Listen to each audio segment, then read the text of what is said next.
I think that in such a turbulent times, the basic communities, such as a family, become more and more important. And without the families in the traditional sense, the next generation will be lost. So, if we want to strong nation, we need strong families. It is my honor to introduce Georgina Kozma, Head of Research at the Youth Research Institute. We'll be discussing marriage and divorce in the age of uncertainty. Gina, welcome. My name is Audrey Unverferth, and we're going to get started with questions. Philosopher and writer Sir Roger Scruton argued that marriage is not merely a contract, but a profound commitment that shapes the identities of individuals and the fabric of communities. Gina, why are marriage and the family so crucial to human flourishing? I would like to welcome everyone. And first of all, thank you, Audrey, for hosting this conversation. It's very exciting to speak about one of the most important issues of our times.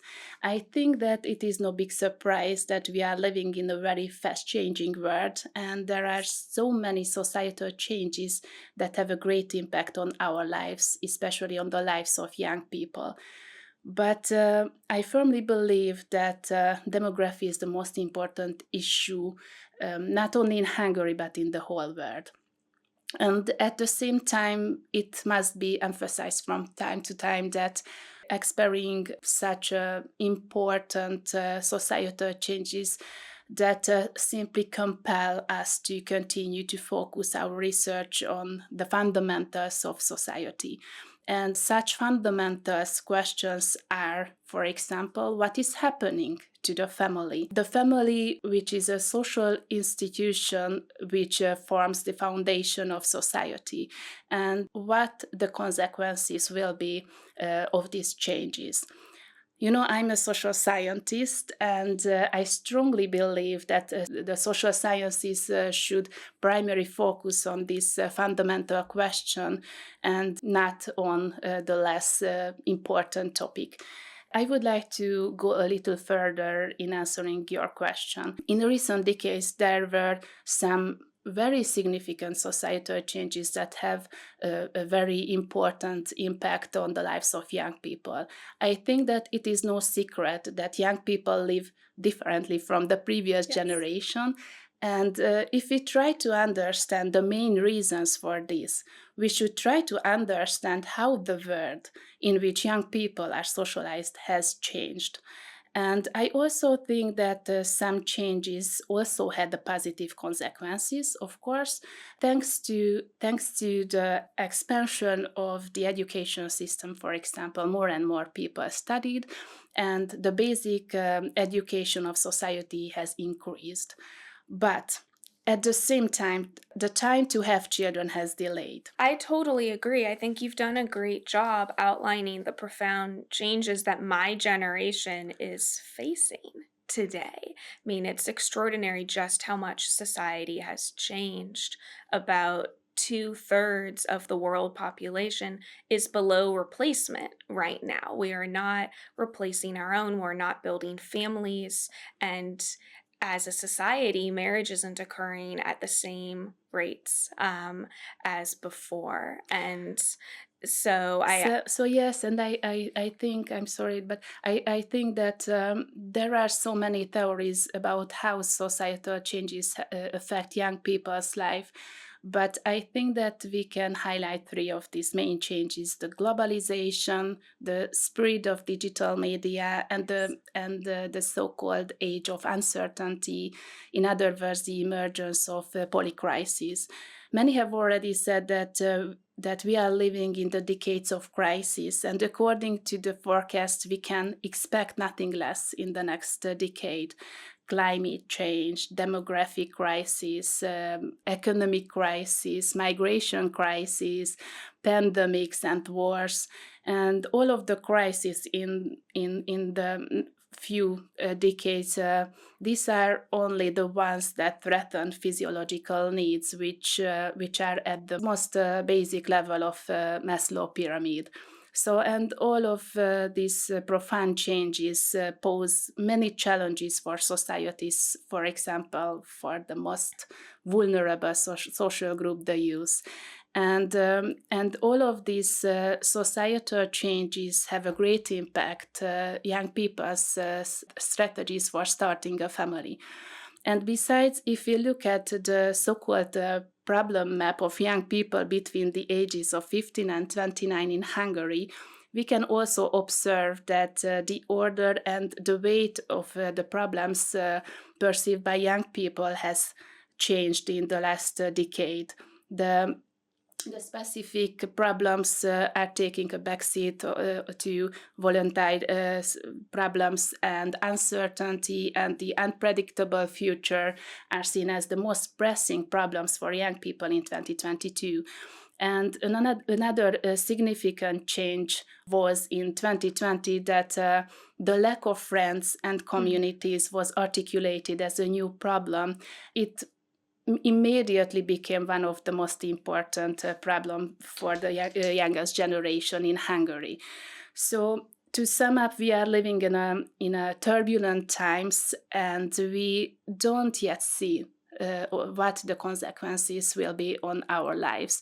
And I think that in such a turbulent times, the basic communities, such as a family, become more and more important. And without the families in the traditional sense, the next generation will be lost. So if we want to strong nation, we need strong families. I couldn't agree more. It's so easy to become overwhelmed by the crises today and all that seems wrong in the world. But at the end of the day, the best we can do to defend our countries and our local communities is to be actively involved in strong families. It's to build strong families, to be good siblings and parents, and to really be active with those immediately around us to support them.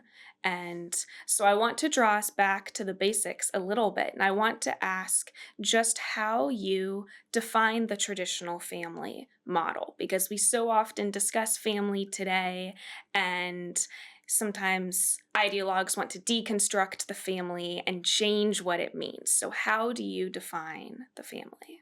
Yes, the definition of traditional family models can be discussed from a legal or philosophical point of view, but I would like to examine and explain the main changes with the sociological approach, not just because I'm a social scientist, but I think that the change in the traditional family structure is closely linked to the change in the youth life stage. You know, in the recent decades, the youth life stage has both expanded and changed. The term youth in Hungary usually refers to people between the ages of 15 and 29. But there are some limitations, largely due to the fact that the characters of the life stage of youth, which was typical of this age group decades ago, are no longer relevant or are exclusive to this age group. So what do I mean by this? To become an adult, we have to experience certain life events. These life events include reaching the highest level of education, entering the labor market, moving out of family nest, getting married, and having children. Due to the societal changes, however, these life events are being experienced later and later. And for example, young people study for longer, enter the labor market later, change their career more and more frequently, and move out of family home later. And they regularly postpone starting a family and having children until their 30s. So, as I have already mentioned, the term youth usually refers to the age group between 15 and 29, but we can also observe that for those under 29, we can often only examine future plans, for example, in relation to starting a family, and not only have the relationship and family formation strategies of young people has changed, but the perception of society has changed a lot in the last few decades. Before the 1990s, for example, cohabitation was much less acceptable. It was just called white marriage. And the moral norm for people was to move into only after the marriage, in the belief that they have enough time to get to know each other and learn to live together only after they get married. But nowadays, young people are advised to live a little and go out and see the world and live with their partners before they get married. And the vast majority of young people would suggest to other young people to live before the marriage. And the data show that this is increasingly the predominant marriage strategy for young people, as in 20 years, the proportion of young people living with their partners has doubled, and the proportion of married young people has halved. So I think that young people believe that they have enough time, they want to live a little and try out many things before they make a commitment. But the main problem is that this time span lasts too long, and in many cases it will be too late, and they will be not biologically able to have children. And what you've described is a great tragedy. I know that those who cohabitate, who live with their partner before marriage, are much more likely to get divorced. And as you say, youth often run out the clock. We're told that we have all the time in the world, and then the tragedy is that we actually don't. Women, especially, have a biological clock that they need to be aware of and that we don't discuss nearly enough. But I want to follow up on the philosophical implications of what you've just said, because it seems that the way we view marriage and the values that we cherish as a society in the US, I'm American, but also in Hungary, which you're an expert on, it seems that our values have changed.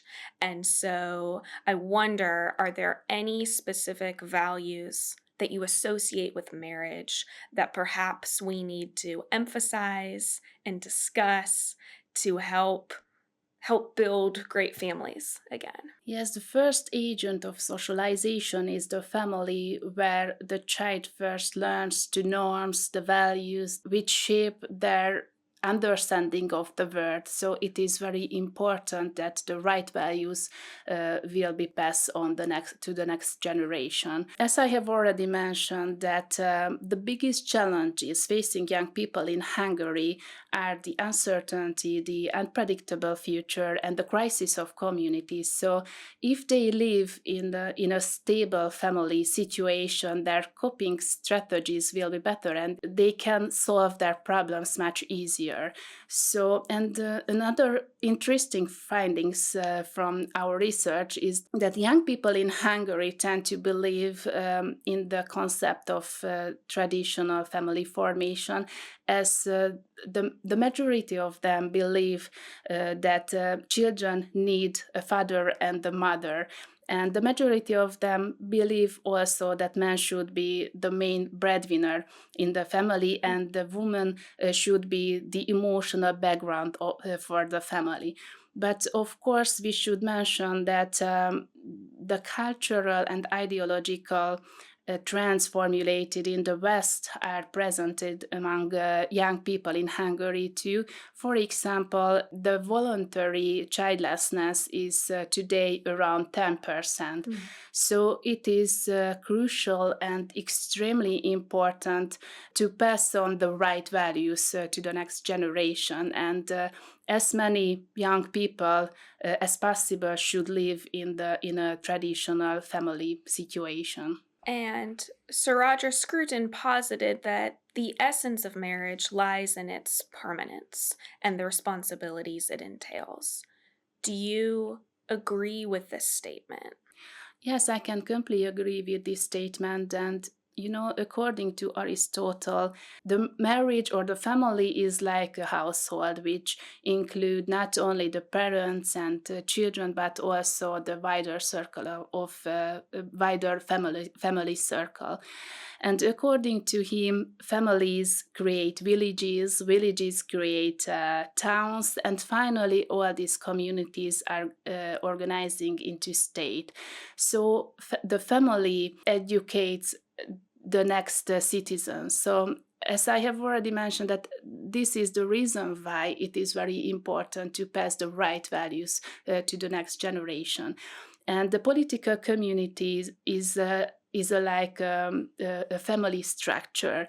And this is the reason that the institution of a family has moved into the center of the political discourse. And the family structure depends on the permanence of the marriage. So this is one of the most important questions, I think. Absolutely. And in a similar vein, Scruton was critical of the push for same sex marriage. Speaking of the definition of marriage, he was very critical, arguing that it could dilute the traditional understanding of marriage. He suggested that redefining marriage in this way might lead to a broader erosion of its meaning and purpose within society. Were his concerns justified? It is a tough call. But I think that the biggest problem is when the expansion of the family structure and the forms of cohabitation become a political issue or a political activism. We know what is like when an identity crisis on the other part of the world spills over into Europe through the effects of globalization and digital media.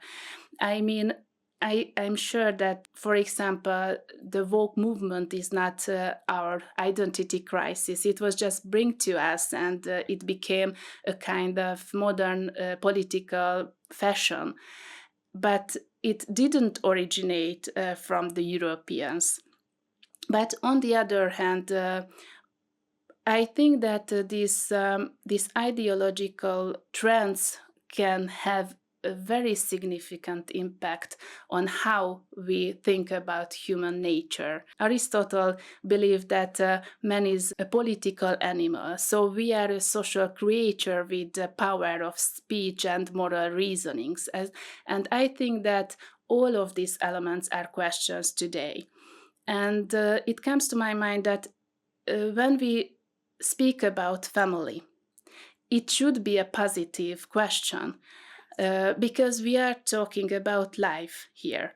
But these negative campaigns against children and young people, for example, if we think of the voluntary childlessness, are a negative campaign against human life. And we should ask the question, it is good for us, it is good for the society, and who stand on the right side in terms of morality. Exactly. The woke ideology ultimately is a campaign for human suffering and unhappiness. From everything I've read and what I've experienced personally, I can see that married women are happier consistently than unmarried women, and women who have kids tend to be much happier than those who do not have kids. And so, if we want to build a society that champions women, we owe it to them to tell them that they are most likely to be happy. We are most likely to be happy if we build strong families and we engage with those we love rather than sacrifice our entire lives to careers. So I very much resonate with what you say, while also, of course, pursuing my own career. The family is so crucial, and we have to ask ourselves who really, in these conversations, which are often so charged, who really is most concerned about human flourishing, who is trying to support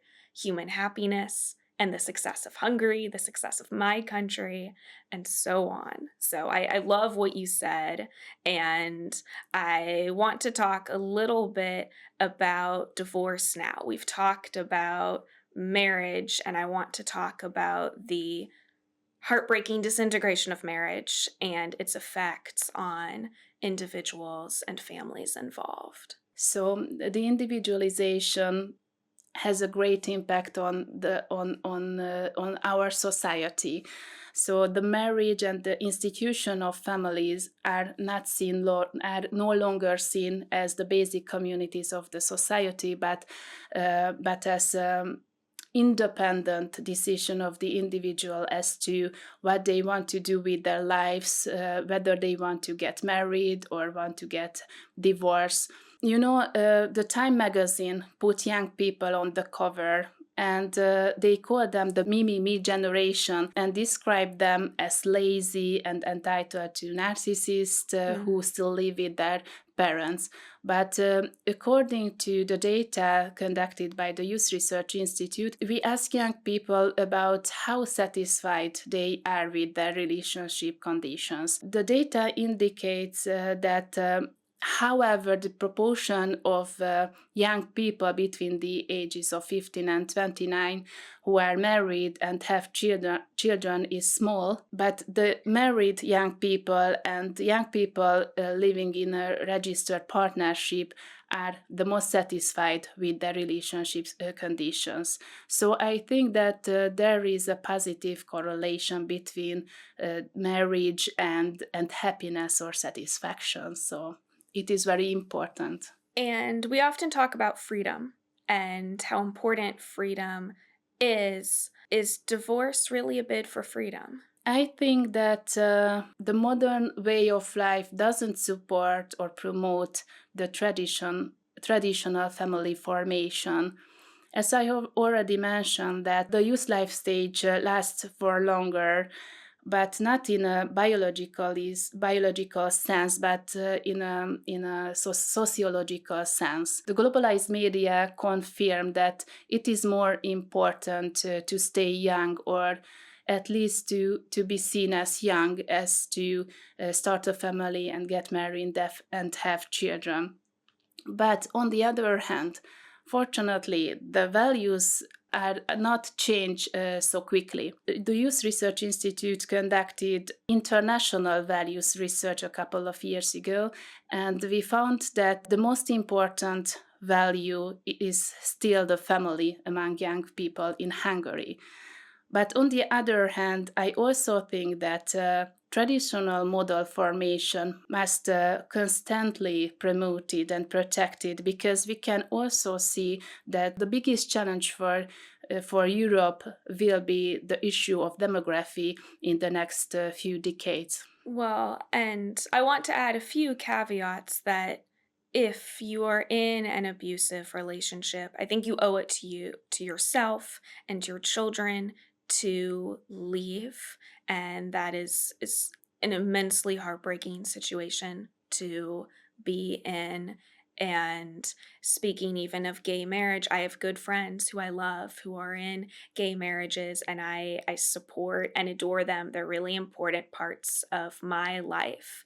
And so too often this conversation becomes hateful, and that's really not the goal here. But I think what you've said is really crucial, that we are often taught a lie. My generation is often taught a lie that we will be freest and therefore happiest if we are unaffiliated, if we're solitary actors who just seek our own profit and self gain, and if we never settle down. And what you're suggesting is that that's not true, that it actually is in the youth's best interest to think about family, and that culture needs to defend the values, the traditional values of family as well.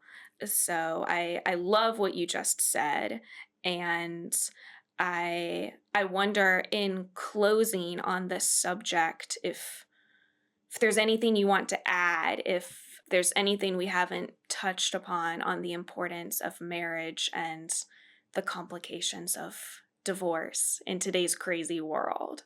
I think that we should talk about this topic a lot. And fortunately, in Hungary, we do this. And I think that social scientists should focus on these fundamental questions and not these tiny and not so relevant topics. It is, of course, very important, but we are living, as I have already mentioned, that we are living in a very fast changing world. So we should at least try to understand these changes and these fundamentals of society. I agree. That's a great note to end on. Thank you so much. Thank you, Audrey, for your questions.